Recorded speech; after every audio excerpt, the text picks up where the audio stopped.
Hi everyone.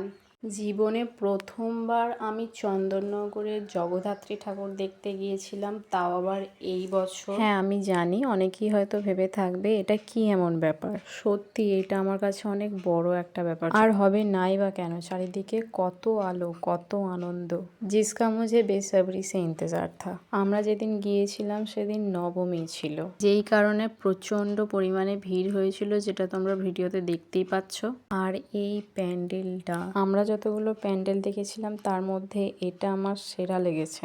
পাহাড়ি অঞ্চলে যে সমস্ত পুরনো মন্দির থেকে থাকে, এটার থিমটাও ঠিক তেমনই ছিল। অ্যান্ড দেখো, ইনি হচ্ছেন আমাদের রাজরানী। প্রতিটা মানুষ অপেক্ষা করে থাকে দুর্গাপুজোর মতো এই 4টে দিনও একটু আনন্দ করার জন্যে। এইভাবেই আমিও অপেক্ষা করেছিলাম যে এবছর আমি চন্দননগর যাব। যাই হোক, বহুদিনের একটা ইচ্ছা আমার পূরণ হয়েছে। আসছে বছর আমি যেন আবার যেতে পারি। আমি জানি ভিডিও ক্লিপসগুলো অতটাও সুন্দর হয়নি, ধীরে ধীরে আমি আরো বেটার করার চেষ্টা করব। অ্যান্ড প্লিজ কেউ লাইক করতে ভুলো না। আর কেমন লাগলো ভিডিওটা সেটা অবশ্যই কমেন্টে জানিও। অ্যান্ড আমার ইউটিউব চ্যানেলটা সাবস্ক্রাইব করে পাশে থাকো।